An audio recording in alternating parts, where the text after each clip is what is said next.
welcome to this new episode of Soccer by Paul and Hady. As usual, one of your hosts, Hady Raphael, and I'm joined by Paul Vance. Hey Paul, how are you today? Yeah, I'm good. Good morning, and it's good to get the regularity back because we did a podcast last week, so it's nice to get some consistency back. And on this very day, the 25th of June, it's happy 29th birthday to Victor Wanyama. Yeah, exactly. Happy birthday to Victor Wanyama, the new Montreal Impact player. He only played, a couple of games now? Or even one game only, right? I think it was just a game against Olympia, right? Yeah, exactly, where they lost 2-1. And we can't wait to see that second leg there. We have no news yet from the CONCACAF Confederation regarding the Leg 2 and the CONCACAF Champions League 2020. Will it be played or not? We're waiting for some news. That was one of the topics that we wanted to talk about today, but since there's no news, we don't really want to speculate, right? Yeah, absolutely. I think CONCACAF came out yesterday with some details around the CONCACAF League, which involves the Canadian club, which that involves is Forge FC.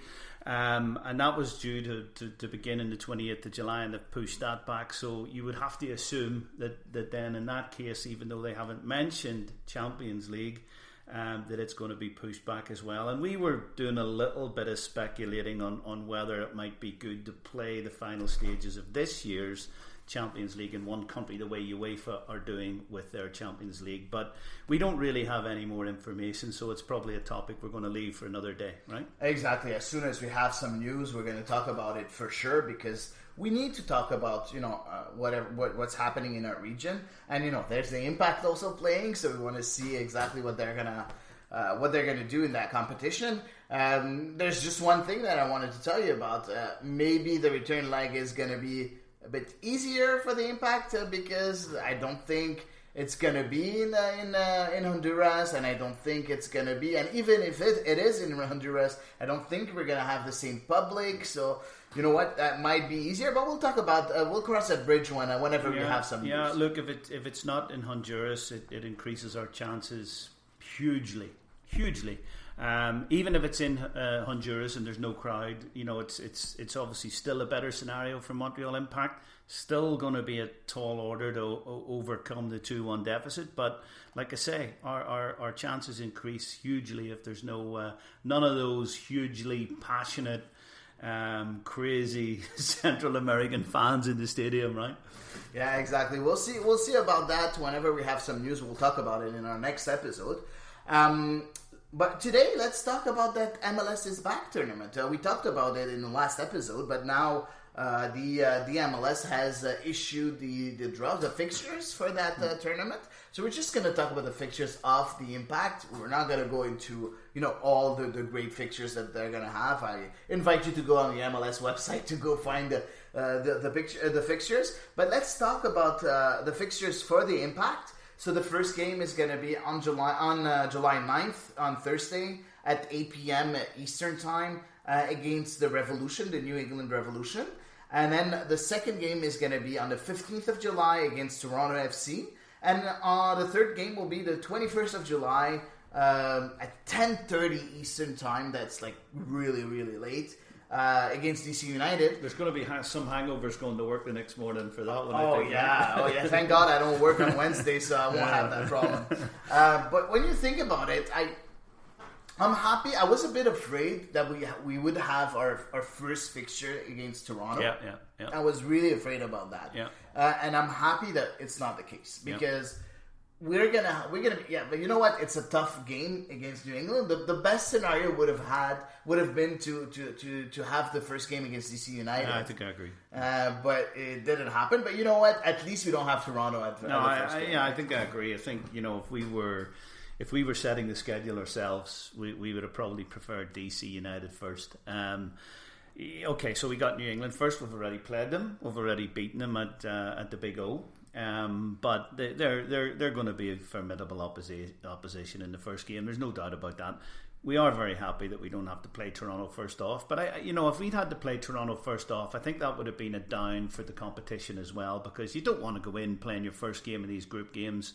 Because they're often very cagey affairs. I mean, if you think back to the opening group games of a World Cup, that tends to be what happens too. And the second round of group games tend to be much better, right? So the fact that we're playing Toronto second, I think, adds to the competition as well as keeping us happier from a selfish perspective. Yeah, true. I agree with you. But you know what? You talked about the first game that we had against New England. But did the Impact beat New England, or did the Big O beat New England? That's a good question. Yeah, it's a good question. But the Big O's played his part, right? And it always. You look at our record in the Big O. Seriously, Olympia. I think Olympia are, I believe, only since we came into MLS in 2012 when Olympia beat us 2-1 back in March time. They're only the third team to have won a match at the Big O since then, right? We've only lost one at home in MLS when we've played there. And the only other team to win there, apart from, I can't remember who beat us. I think it was maybe Seattle in MLS. I can't remember. I think it was Seattle.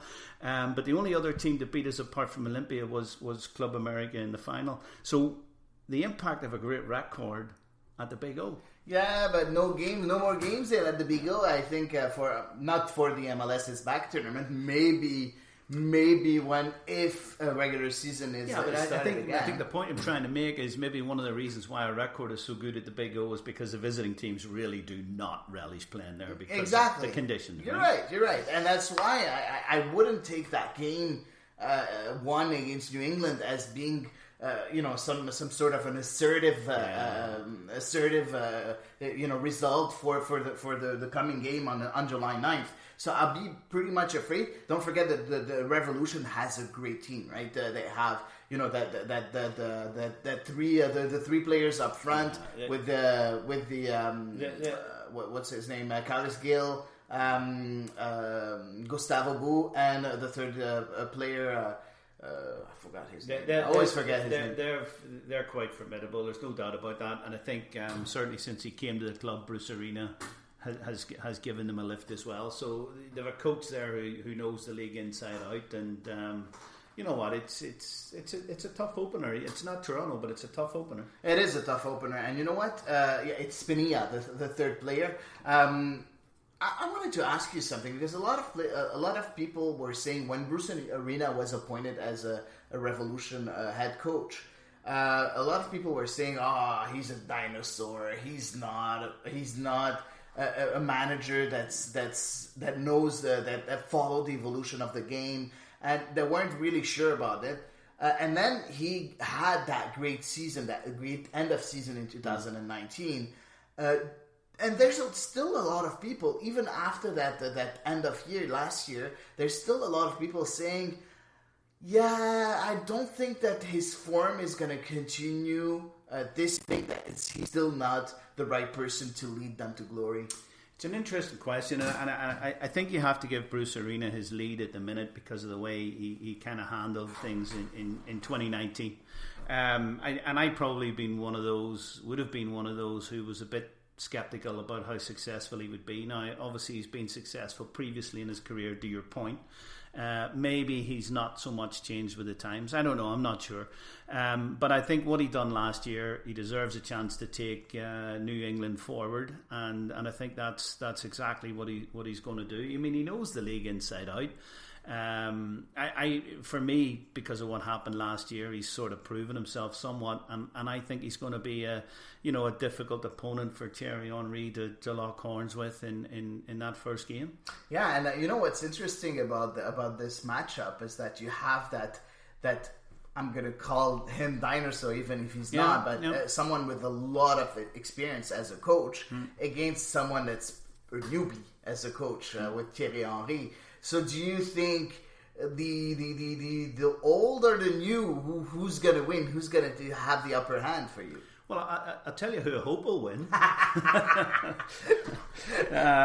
hope the new guy will win, but of course there's no guarantees. And the discussion we're having is a little bit what we hear sometimes about Jose Mourinho, because a lot of people now consider Jose Mourinho a spent force, and you know what, yeah, he's struggling at Tottenham. He didn't do well at Manchester United. I get all that, but it wouldn't surprise me if Jose in some way reinvents himself. A lot of people have written him off, but you know what, I wouldn't write him off too early. To be honest, Paul, to talk about that thing, I'm a big fan of Mourinho, to be honest, but I think that there are some coaches that forget that they need to evolve with the game.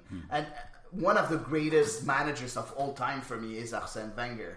And Wenger is one of those that failed to evolve with the game. At one point, he forgot that the game was moving on, and he didn't move on with the game. He didn't evolve with the game. And I think Mourinho, as of right now, he still has a lot of time. He's still young, Jose Mourinho. Yeah, so he has about, if he wants, he can coach for another 15 years, right? Yeah. So if he is able to change a bit and to evolve tactically with the game, then he's going to be awesome. Because, you know, as a person, as a manager, as a communicator, he's so good.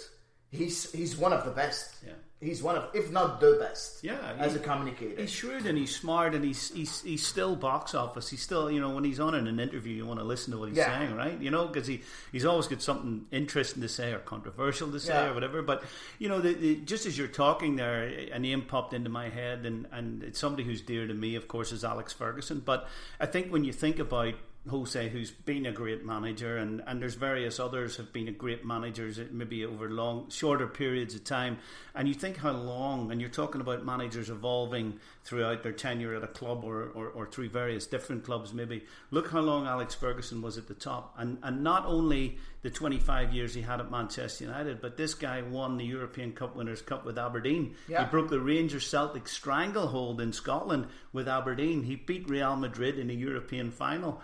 And his success, 25 years at Manchester United, and probably throw in another 5 years at Aberdeen. If you're looking for somebody, a coach who's evolved with the game, that has to be your perfect example. Yeah, exactly. It is a perfect example. And, you know, unfortunately, we haven't seen that yet from Mourinho. We've seen a bit of that with Bruce Arena to come back to the MLS. Will he continue on that same path? We'll see. Are we going to see at last that Thierry Henry, the manager, get some success? Because we all know Thierry Henry as a player, and we're going to see if he's going to be able to be that good as a manager, and that's going to be a pretty tough. I mean, great players don't always make great managers, as we know, and maybe Thierry's career in management hasn't really gotten off to a great start. There may have been mitigating factors behind that. I get that around all the stuff that happened at Monaco. But one thing I noticed about him, and I think sometimes you get this with players who've been great creative players, if you like, when they go into management, they tend to have their team play more defensively than what you would expect, simply because they've been such a great creative player in the past. And I think some of the criticism, and you'll know this better than me, and maybe even you want to correct me, but it's just some stuff I read while he was at Monaco, Thierry Henry, that some of the French press felt that Monaco played too negatively. Yes, but if you have to go back and see the whole context of Monaco. Monaco had about 10 injured players. All the players that Thierry Henry had under his helm were like between 17 and 20. So he had very, very young and inexperienced players. The best players were all injured. And he had there was a problem in the dressing room also between some of the players. So you can't really judge Thierry Henry on his Monaco chapter, even if it wasn't really great. He was a bit arrogant, as per a lot of players. I know that he had some problems with Falcao in the dressing room also. But you know, I don't want to talk about Thierry Henry with Monaco. I know that Thierry Henry, and usually, and I think that's the good thing, when you come as a manager, when you start as a manager in a new team, it's very important, and in my opinion, to start with your defensive tactics. as soon as you make sure that your defensive tactics are on point, that's when you start and develop your offensive tactics. And we've seen that already with the Impact. So maybe that's why he didn't get out of the defensive mode with Monaco, right? Exactly. And don't forget that he came just in the middle of the season also, and that's never easy. True. With the Impact, it's exactly the same thing. We've seen it in the Champions League. It was very defensive then at first. And then he started developing a bit more of offensive tactics. And I'm sure that if we have had a season in 2020, we would have seen a lot more offensive minds out there. We'll certainly know a lot more about Thierry Henry, the coach, than what we do now, if that was the case. And do you know, I'm just thinking again as you're talking, it's funny that the last two coaches that we've had, and I'm kind of leaving Wilmer Cabrera to the side here. Who is this guy? Wilmer, who won us the Canadian Championship, right? I'm leaving Wilmer to the side for the time being because he wasn't a permanent coach. But the last two coaches we've appointed have both come from really difficult jobs in Europe where you would say they didn't succeed, but there were probably mitigating circumstances around why they didn't succeed, and they may have been impossible jobs. And I'm talking about Remy Gard at Aston Villa, which was an absolute mess, right? It was a mess, and you know what? I've read a lot of things on Twitter and on people. Even I of course followed the Remy Gard with Aston Villa, and you know what? I thought that he was going to succeed because he started very well at first with Aston Villa. First game was a 0-0 draw against Manchester City, right? Exactly. So he started very well, but you know what? I think that the fans were really, really unfair with him. Aston Villa wasn't going anywhere. I think a lot of the players were unfair with him too. You see Gabriel Agbonlahor as of I think not even a week ago he bashed him again. Agbonlahor has been bashing Remy Gard for weeks. Yeah, I know. Every opportunity he gets, right? It's crazy. He was a good player, but I think that's another story. I think Agbonlahor, a very good player. And we're not casting aspersions on Agbonlahor. I mean, some of what he says, probably there's an element of truth. Yeah, for sure. It was maybe just something that didn't work. Maybe the mixture, the chemistry wasn't right or whatever. But certainly the Aston Villa players let him, Thierry Henry, and the club down. Yeah, I think, and the fans. Yeah. We'll see what's going to happen with Thierry Henry. I hope that he's going to have a better record than Remy Gard because Remy Gard unfortunately didn't do as much as we hoped. Unfortunately, was he given enough time? We're not going to go into that discussion again. Yeah. But he, as soon as his tenure was done, if you look at the results. It wasn't perfect, unfortunately. I know we're going off a little bit in the tangent here. We're probably going to talk about the Toronto game next, but are you a little bit surprised that since Remy Gard left, the Impact, that things around his name have been so quiet? We haven't really heard much. We heard about Standard Liège a few weeks ago, which didn't happen, which wasn't maybe more a rumour than fact, right? But we haven't really heard much about him, right? No, but you know what? It's the typical type of Remy Gard. He's a very secretive person. He's not... you don't see him on social media. He doesn't talk a lot. He's very calm, very reserved. I'm sure he's with his family. And to be honest, I would be very surprised to see Remy Gard on a bench soon. I think he's going to take a year and a half, and he's going to wait for the right opportunity before he jumps in for a new challenge. That's what he did when he left Lyon.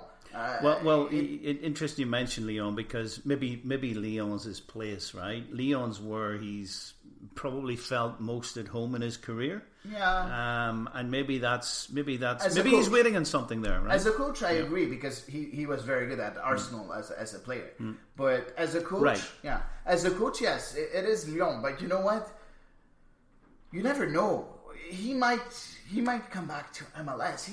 It's someone that I don't think he is afraid to take up a new challenge.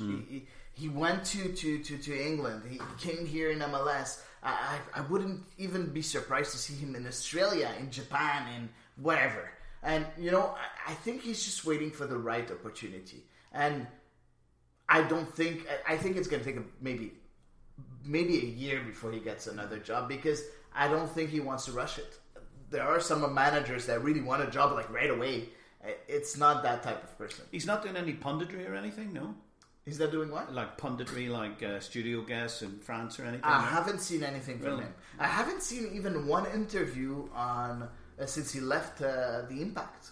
Yeah, he's he been didn't really, talk about it. Really quiet, right? Exactly. Really quiet. But same thing when he got fired from Aston Villa. He didn't talk. And as of right now, a lot of people asked him questions, and he was like, he never really answered the questions. His book will be interesting in the Aston Villa part, that's for sure. Yeah, exactly. So let's move on to the other games. So Toronto FC, 15th of July at 8 p.m. It's a Wednesday. It's very good. I'm pretty excited for that game. Yeah, this is. I don't know about you, but I mean, the clubs that I've supported throughout my life and still do. When we all go to play our traditional cross-city rivals, whatever you want to call them, like Manchester United and Manchester City. I didn't used to get nervous at those games when they were crap, Manchester City, but I do now. Yeah, sure. Glentoran and Linfield and Belfast, always get nervous. And when we're playing Toronto, I always get nervous too. And there's always a fear factor. It's okay to display all this bravado. We're playing Toronto, it's a gift. But you know what? I don't think anybody really believes that, right? Everybody goes into those games with a fear factor, right? Yeah, for sure. And you know what? And you know why, right? It's not only because of the game and about the result, and it's about bragging rights. Yeah, of course. It's all about bragging rights. It's the one you don't want to lose, right? You don't want to go on Twitter afterwards and just read all the hateful comments from TFC supporters, right? So, and I actually probably gave you a bad example when I talked about Manchester United and Manchester City. The worst one, obviously, the one I get most nervous about is Manchester United and Liverpool, not Manchester City. Even today, not Manchester City, but it's the Liverpool one. But you're right, it is about bragging rights, and you don't want to listen to this crap until the next time you play them again, right? Exactly. Well, we'll see. Very interesting game, and then the last game would be against DC. I hope that the Impact will be in a position before the third game to know that, if they win, they're through. If they lose, they're out. At least so everything is clear. At least to be in a clear position would be awesome. I just hope that we're not going to be in a position, that the Impact is not going to be in a position where even if you win, you can be out. I just hope that this is not going to happen. Do you think that's important for to have a clear mindset before you start that third game? Yes, it is. I think it's going into the third game. It's probably unlikely that we know exactly what we need to do because of the format of the competition, where the three best third place teams go through. Yeah. So there's going to be a lot to play for right to the end, unless of course we go out and we're 6 points after 2, which I think is probably unlikely, right? If we're 6 points after 2, we can take our foot off the pedal a little bit. Awesome. Yeah, and then you play all the young players like Schwanyek, Ferdinand, Giraldo. You put them all out there, and they may put you and me in midfield if that happens, right? Yeah, I don't. Put Thierry Henry on the field, and then we'll be okay, I think. Yeah, he'd love to play with us, wouldn't he? No, I think before you put Thierry Henry, you have to put Jackson Hamel. Whoops. Okay. Okay, maybe. We'll see about that. But I can't wait for that tournament. Yes, we've heard about all the new cases in Florida, and it's still, we talked about that in the last episode, and it's still pretty hard, and the numbers increased even yesterday. 5,511 new cases, so it's not decreasing at all. It's not getting any better. It's getting worse, right? Yeah. And you wonder what's going to happen. And I think we talked briefly before this, and you just don't see them cancelling this tournament. No, they're not going to cancel it. Maybe if it goes up to 10,000 tomorrow, maybe no. I don't think so. I don't think so, because if you think about it, if they were even thinking about cancelling it, the earthquakes would not have been there. They would have held off. They're already there. They would have told teams, okay, you know what? Yes, we said that the 24th you can go and you can go at the complex and stay there, but we're going to push the date to the 1st of July. But they didn't do that, so they're not really even planning on canceling it. And if you look at what's happening politically with Trump, whatever he's saying, that we don't need to do testing because we're going to find more cases. So they just don't want to deal with the virus situation. They just want to continue things how they are. Yeah. But we've seen not too long ago the Rapids had a player that was tested positive. Yeah. So it's gonna be tough. But look, back to the Toronto game. There's a couple of debutants, and I think it is an MLS debut for Victor Wanyama. I think he's only played in the Champions League for us, right? Yeah, I think so. But okay, so there's a couple of players in that game that I'm really looking forward to see, and Victor's obviously one. Yeah. And for me in the game against Olympia, I thought he was excellent. I thought he'd done all the simple things. He brought other players into the game. Rarely wasted a ball. I think he's going to be a very, very good player for Montreal Impact, provided his knee holds out. And we haven't heard an awful lot more about his knee injuries, but obviously it kind of was a factor in his days at Tottenham. The other player I'm looking forward to seeing, and I wonder about, is Pablo Piatti at Toronto. Now this guy's 31, and he's had a lot of injury problems too over the last couple of years. Obviously he's a bit of a talent, but you know what? I don't think this is a shoe-in. I don't think it's a given. And I'm not sure if he's going to be the right man for Toronto. On the other hand, he could just turn out to be a wonderful player for them. So for me, there's probably no middle ground in this one. He's either going to be brilliant for them or he's going to flop. For me, it's going to be a flop. I've said it numerous times. He's been injured for too long. Yeah. I know Victor Wanyama has been injured too, but for me, it's not the same impact. Victor Wanyama, if he gets injured again, the Impact has the same team of last year. For Toronto, Piatti is replacing Benezet. Piatti is here and is a DP, and is an offensive DP, and which is completely different. And if one of your offensive DPs is out, your team and the threat of the team is completely different. So for me, there's a lot more at stake for Toronto if Piatti is injured than at Montreal if Wanyama is injured. What do you think? What was the crux in them making the decision to go ahead and go with Piatti? Do you think? Because there's a risk involved, right? There's a pretty more than average risk involved, I would suggest. Yes, there's a big risk. But to be honest, I'm just going to answer your question as bluntly as you can. As bluntly as I can, exactly. I don't like Ali Curtis. I'm not a fan of Ali Curtis. I think he made so many bad decisions when he was a sporting director with the Red Bulls. Right.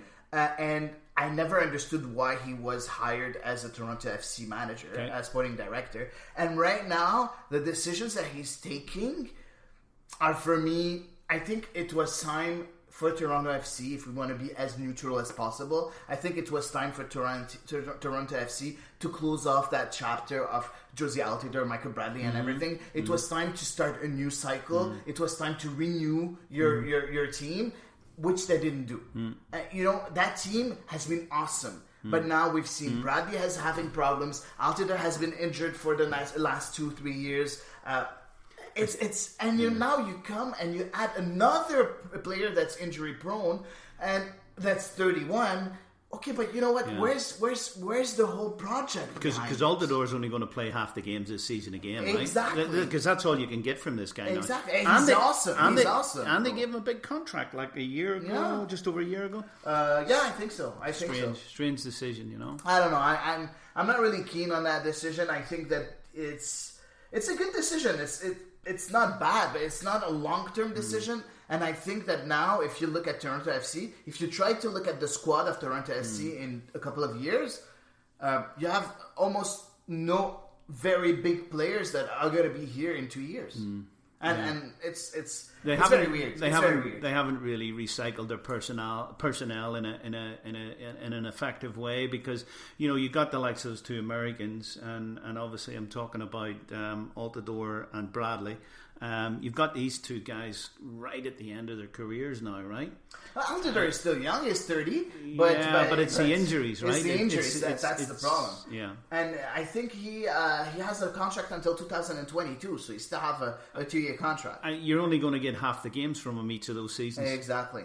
So we'll see. We'll see what's going to happen with Toronto. DC, do you want to add something on what we said last time about DC? For me, DC, it's like Ben Olsen's team, and not really. I do think that they're probably going to be our well.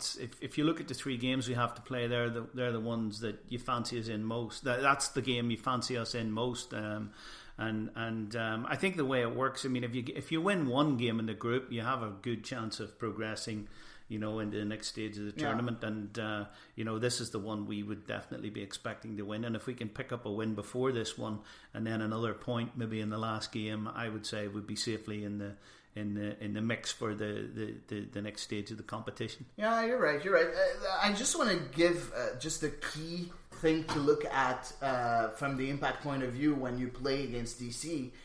You have to be careful in the midfield because you have so many talented players at DC United in the midfield that it's going to be hard to really hold them off. So we're talking about Julian Gressel, that's now with DC. You have Felipe, the old Impact player. You have Higuain, that's here. You have Yamil Assad, that's here. So you have like really good midfielders. You have a good striker with Ola Kamara. There's nothing to be really afraid of, but still, they can be tricky in the midfield. So if we can hold the midfield and with Piet and Wanyama just play with the 2 holding midfielders, I think we'll be okay. Yeah, look, listen, none of the games are going to be easy. We know that, right? Yeah. But we just got to go out there and see how it goes. It's a bit of a contrived, unreal situation. So, we keep your fingers crossed. It'll be interesting because so many of these games are now predictable because the simple fact that they're playing in empty stadiums. I don't know if you've watched any of the Bundesliga or any of the Premier League in the empty stadiums so far, but one of the things I've noticed is the games, the tempo of the games tend to be slower. Yeah. You know what? The home advantage thing in those leagues have gone out the window because there's been more away wins than home wins. Right? And did you realize there's a lot more injuries? I didn't realise that, but I can understand that if they've just come back, right, and not done a proper pre-season. And that's going to be very difficult for someone like Victor Wanyama or someone probably like Pablo Piatti or those injury-prone players, Josie Altidore or Michael Bradley and all those people. Yeah. So we'll see. I can't wait for that tournament. Today we're the 25th of June, so it's pretty soon. It's in about 10 days, a bit more than 10 days, 12 days. Yeah. So that's about it for the MLSisBack tournament. And on the Impact side, I just want to talk about something that's really funny that we've seen on social media, and that's Atlanta United. The president of Atlanta United, Darren Eales, sorry. He had a video conference with someone, and then there's someone that took a picture of him, and at the back on his right there's a board, and on the board there's a target list. It's written in big, target list, and there's a few players' names underneath it, and you see names like Griezmann, like Christian Bale, like Lionel Messi, Cristiano Ronaldo, and then someone that's pretty unknown, and it's like Matt Moore. I don't know who Matt Moore is, but it's very funny. I think they'll get Matt Moore. But it's very funny though that Darren Eales has that in his office. Yeah, look, listen, you know what? There's nothing wrong with Atlanta's ambition. When you look at that list of players, there's nothing wrong with their ambition. But let's try to be serious a bit, okay? Yeah. Do you honestly think that Griezmann has already said it numerous times that he wants to finish his career in MLS? So this is a known factor. We know that it's normal for him to be a target. It's too soon for him right now. I think in a couple of years. He's 31 now? Is he 31? I think, no. In a couple of years, maybe. But he's still at the top of his game, this guy, right? So why would he leave Europe right now? Because he can get better here. Yeah, I don't know. Maybe he's 29. He's 29. Okay, so I could maybe see it in a couple of years. I think. Yeah, at 31, I think that's correct. And his Barcelona contract is until 2024. Yeah. 2024, I think it will be he'll be 33. At 29, right, at the top of your game, and you're playing for Barcelona right now, why would you want to leave? Yeah, he's not gonna. I'm sure he's not going to come unless he gets the right offer. If Atlanta comes as a DP and offers him like a big fat contract, and it's not really going well for him at Barcelona right now, we agree on that, right? So Maybe he would be if he wins, let's say, a few trophies this year, like the La Liga and the Champions League or whatever. Yeah. Maybe at that point he would be tempted, but we'll see. But let's talk about the other names. To be honest, for me, I don't know if you are aware of that, but about 2 years ago, I went on a podcast with Culture Soccer, and I was told we were talking about potential targets in the future. And for me, I said something, and I never forget that because I told them, you'll see. I said that Miami will sign Messi and Ronaldo together at one point. And you know what? I'm pretty sure that Ronaldo and Messi are going to come to MLS. And I would be very surprised if they're not at the same club. And I would be very surprised if they're not at Miami. So, I don't know. It would be huge if those two went anywhere in the world together. Oh, that would be, I want to see that. I want to see huge, that. Yeah. And you know what? It would be I think it would be a constant soap opera too. How well would they get on? I don't know. I've seen them at FIFA award shows where they've sat beside each other and they've kind of. And I think they do have a healthy respect for each other. Yes, they're rivals for obvious reasons. We've been very lucky to have such two great players at the same time. Normally, there's one player that dominates things over an era, but we have these two guys jousting with each other, and it's really. I'm a Manchester United fan and I love Ronaldo, but for me, I prefer Messi. I think Messi's the greater of the two. But you know what? You wouldn't complain if you had either one in your team. And like I say, I love Ronaldo, but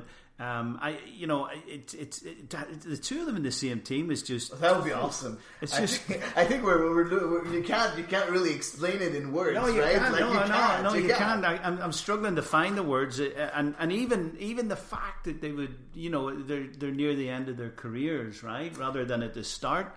True. It's still something that's phenomenal just to think of those two players, and the club that does that. Think of the box office. It's incredible, right? Yeah, true. We'll see. I just hope. But do you think that there's a chance for one of these players to join Atlanta United? We're now talking about the sunny beaches of Los Angeles. We're not talking about the sunny beaches of Miami. We're talking about Atlanta in Georgia. Well, Mr. Eels obviously thinks so, but I for me, it's a case of like. If I'm either of the two players and have the opportunity to go to Atlanta and have the opportunity to go to Miami and play for David Beckham, and I'm sure they're both friends with David Beckham. Ronaldo definitely is, right? Where are you going to go? It's hard not to be friends with David Beckham. Right? It is. Do you know what? He is such a nice guy, to be fair, and you're right. It is. He's a great ambassador for the sport. He's a great ambassador for the clubs he's played for. You're right. It is hard to not like him. I agree. Exactly. Yeah. We'll see about that, but we'll keep you posted. And of course, we're very interested to see if we're going to see one of these names in MLS pretty soon. We understand that it might not be this year or maybe the year after. But I think it's going to happen. We'll see. We'll discuss that as soon as we have a bit more news. Let's go to one of the subjects that you were looking forward to, Paul. I know that this is a subject that you really wanted to talk about, and I think that the Premier League is almost done, right? There's a team, one of your best teams, I think, your favorite teams, Liverpool, is going to win it, right? Hady, I've never sworn a podcast, but I'm getting very close.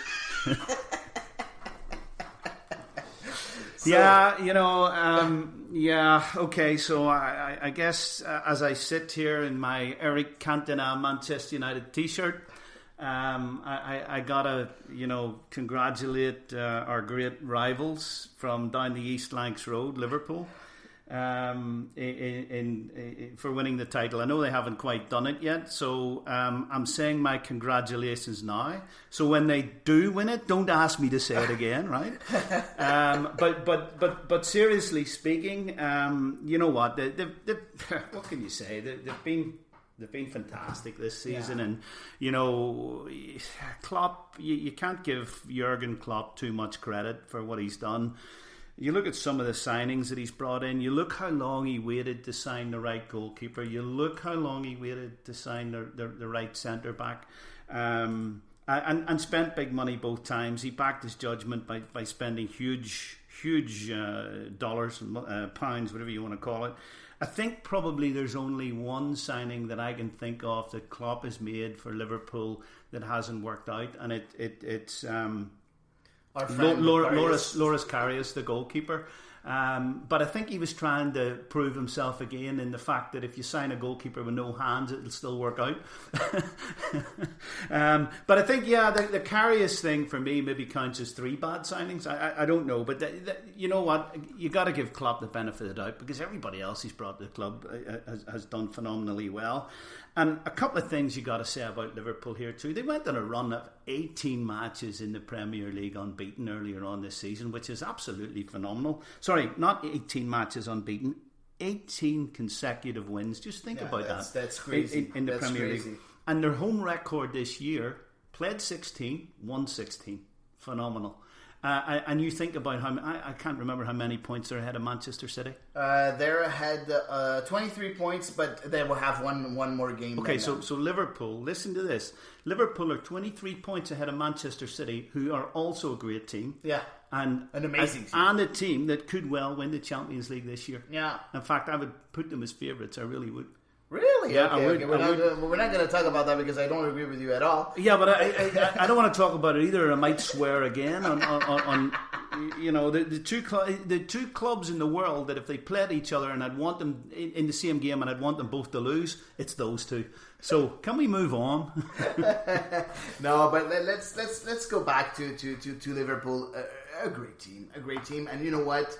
All thanks to Jurgen Klopp. You talked about him. To be honest, it's a coach that I really loved since he was coaching Dortmund. Since he started at Dortmund, not at the end of Dortmund when he started getting results, but even at the beginning. If people don't really know the history of Dortmund. Dortmund is a club that was about to go bankrupt before Klopp came and took the team on his shoulders. And he made them from a bankrupt club to a Bundesliga winner club to a runner-up in the Champions League. That's Jurgen Klopp. Jurgen Klopp made Dortmund. Dortmund is where it is right now because of Jurgen Klopp. And you know what? He's doing exactly the same thing with Liverpool. Yeah. And we know that Liverpool has had a lot of trouble in the past 10, 15 years in the Premier League. Yeah. And now they're back on top. Great days, by the way. Great days. When they were struggling. But think about it. Look at Jurgen Klopp. He never took a team like...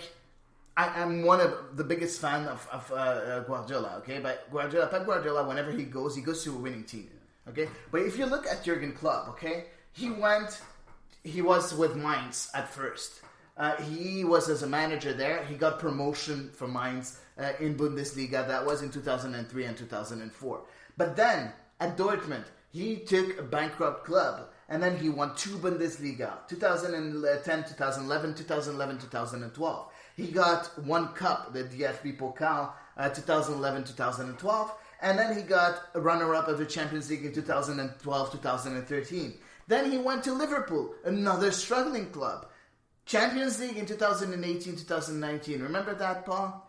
Yeah. Then I just switched up there. What did you say?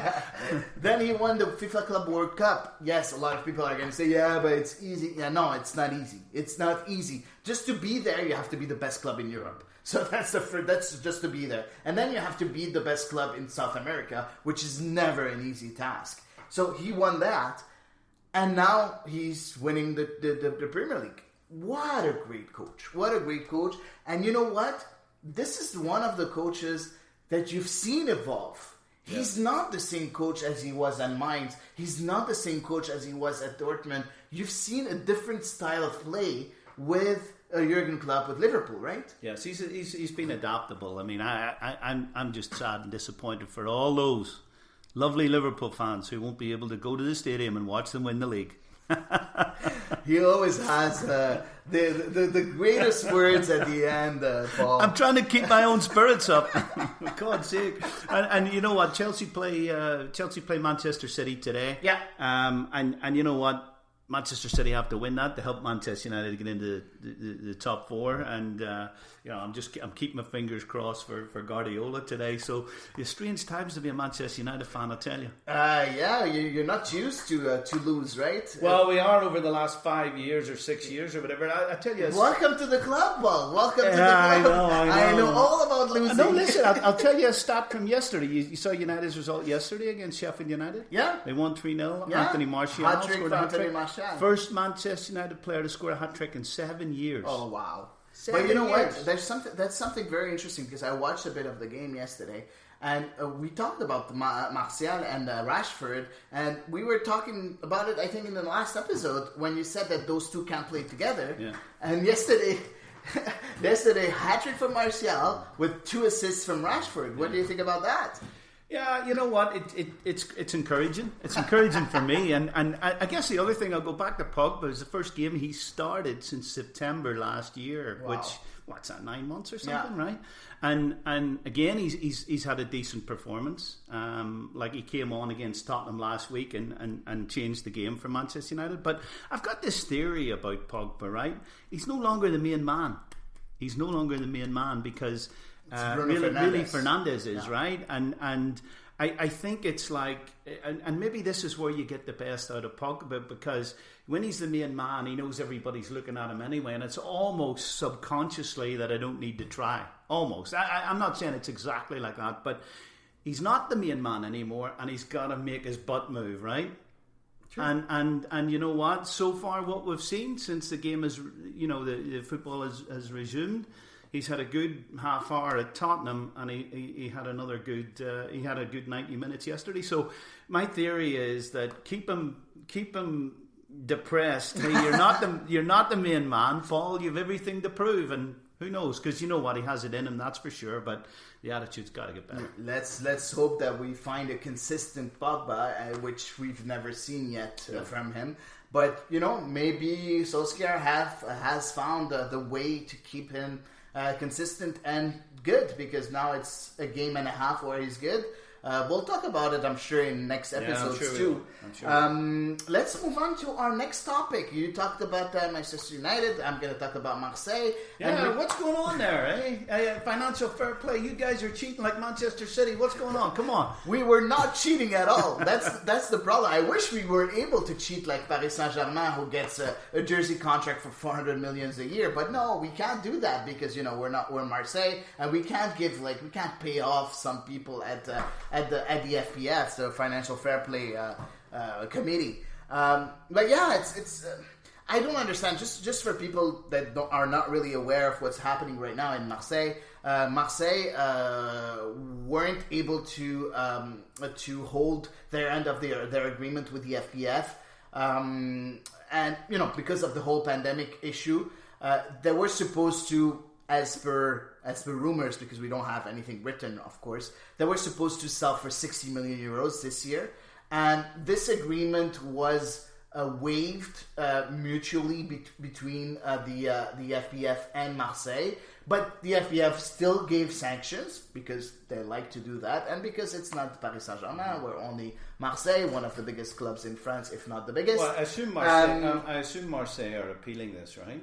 We don't know yet, and I'm going to talk about this, but first of all, let's talk about the sanctions, and I really want everybody to know about the sanctions. Marseille has been fined 3 million euros, which is not a lot, and then they will the FPF will withhold 15% of any income Marseille are due to receive from UEFA club competitions for the next 2 seasons, plus Marseille is punished and will only have 23 players available for Champions League instead of 25 for the next 2 seasons too. You know what? I don't understand that punishment. I just don't understand it. You have a club in financial trouble. You're telling them, okay, I will let you go to the Champions League, but whatever money you receive in order to get back on track and to get up on your feet, We're going to take 15% of it. How do you want us to get back on our feet if you're taking the money from us? Yeah, I just don't understand it. They could have done a lot more things. You know what? Let's start the group stage with -3 points. Yeah. Or you know what? Let's make sure that instead of having 23 players available, let's give you 18 players available and -3 points. You know, that I would understand. But you're telling us we're not making enough money because it's not that we're bankrupt. Marseille has zero debts to be honest. It's just that they're not generating enough money to pay their salaries, right? Yeah. And that's the problem. But you know what? Hérault and Frank McCourt took over the club that was in pretty bad shape. So he had to inject a lot of money. And the FPF should understand that it's going to take time in order to get Marseille back where they belong. Yeah. If you look at, just one last thing and then I'll let you talk. If you look at Manchester City and Chelsea before the FPF, how many millions of dollars have they lost for like 5 to 10 years? And because of that, they're able to be renowned as one of the best clubs in Europe right now. Because they lost so much money at one point. Yeah. It's the same thing for Marseille. Yeah. Do you know, it's the financial fair play. I don't know. I suppose the word I would use is confuses. The financial fair play thing completely confuses me. I think a club. I maybe don't completely agree with what you're saying about Marseille, and I'm not even judging whether they're guilty or not. I really just I don't know. But you know, if a club has broken financial rules, I don't think a club can then, once they're penalised financially, complain about it. And I think the same thing's happening at Manchester City at the minute. And I think we all know, maybe unlike Marseille, we all know the money that's been thrown in at Manchester City. We all know there's something not right going on there, but we probably don't really know exactly what it is. So, I mean, I welcome the fact that financial fair play have moved in there, but there is an appeal underway with Manchester City at the minute. I think the result of that's going to come out perhaps next week. And I'll guarantee you they get their 2 seasons reduced to 1 or whatever, because that's kind of the way these things work. Or else they'll win the appeal completely. I don't know, but when there's so much money involved in football now, those are the types of things that tend to happen. But you know, I don't really know what to say about the Marseille thing. I probably don't know enough about it. I'd open that up in a more macro environment and say I don't know enough about financial fair play because there's been so many inconsistencies around it. I don't know what's the right thing and what's not. I mean, how do you look back at something that happened a few years ago and use that as your benchmark? Because the benchmark always seems to keep changing. So, you know, I don't feel comfortable talking about this, to be honest, because I just don't get it. I understand. I don't get it too. Like, it's been very inconsistent, as you said. But, you know, I just want to rebound on what you said. You said that I can't complain for the club to be sanctioned financially. I'm not complaining to be sanctioned. I think Marseille deserve to be sanctioned. But I think the sanctions... You feel they're guilty then? They are guilty. Right. Of course, they had an agreement and they didn't respect it. Okay. I agree with it 100%. Okay. But you're telling them you don't have enough money and then you're sanctioning them financially. It just doesn't make sense. Sanction them, like exclude them from the Champions League. You know what? I would have accepted that. But you tell me you're in the Champions League, but I'm going to remove 15% of your revenues. Is excluding them from the Champions League not going to impair them financially even more? No, I'm going to tell you why. Because if you want to compete in a Champions League, okay, there's also, don't forget, there's all the honor too behind it. If you want to compete in a Champions League, first of all, you know how the player contracts are. If you're playing in the Champions League, there's a lot of player contract where the wages just go up just because they're playing in the Champions League. Yeah. So first of all, you have a lot more, bigger salaries for players. Second of all, you have to attract other players because you don't want to be ridiculed in the Champions League. Last time Marseille was in the Champions League, you remember what happened? 0 points. Yeah, did they lose heavily to someone as well? 0 points. Did they lose 5-0 to 6-0 or something? They lost. They were so bad. And you know what? The one before that, they were in the quarterfinals. So this is Marseille. Look, it's a big. It's actually a bigger discussion because the way European football is going, I absolutely abhor the way European football is going because it's the Champions League is a West of Europe contest. Mm-hmm. It almost completely excludes the Scandinavian clubs. And they maybe didn't traditionally do that well in the European Cup. I think they've only had one finalist in Malmo, Sweden's Malmo, back in the day when they played Forest in the late 70s. But the Eastern Europeans used to be challengers and used to go deep into the competition. Yeah, and the Eastern European clubs cannot do that anymore. So they're absolutely wrecking competition in European club football. Yeah, exactly. We'll see what's going to happen. I hope that Marseille is going to appeal on that decision. Maybe get it reduced to 1 season instead of 2, because if they want to get back on their feet, they can't. There's no way for them to get back on their feet with 15% of their Champions League revenue being Bring taken. back Bernard Tapie. Yeah, he's about. You know that he's dying, right? I didn't know that. He has cancer. Oh, really? Yeah. So and I love Tapie, but like. He's not fit for the 2020s. Yeah. Back then, he was able to do whatever he wanted, but now I remember seeing him in Belfast when they came to play. And the year that Marseille won the European Cup, they knocked my team out in the first round. Okay. You were lucky in Belfast, though. It was only 5-0. Yeah, we had such a great team back then. And so that's it for our podcast today, Paul. It was I think we talked about everything. MLS, England, France. Yeah. It's funny, because we come into some of these things. We've decided to do this weekly now, folks, to kind of increase the consistency, if you like, to try and get a few more of you to listen in. But you come to some of these podcasts and there's not a lot going on around the impact, and you kind of wonder if you've enough to talk about. But we always seem to find something, right? Yeah, we always find something. We love soccer so much that we always find subjects. And I think we never get bored talking about soccer, right? No, how can you? You can't. So that's it, folks, for today. Thanks a lot, everybody, for listening to us. Feel free to ask us questions, and of course, give us your comments on that pod. Thanks again for listening to us. Thanks again, Paul, for coming over here. And see you next week. Yeah, and we love to hear your comments, guys. So please do. And thanks to Can FC too.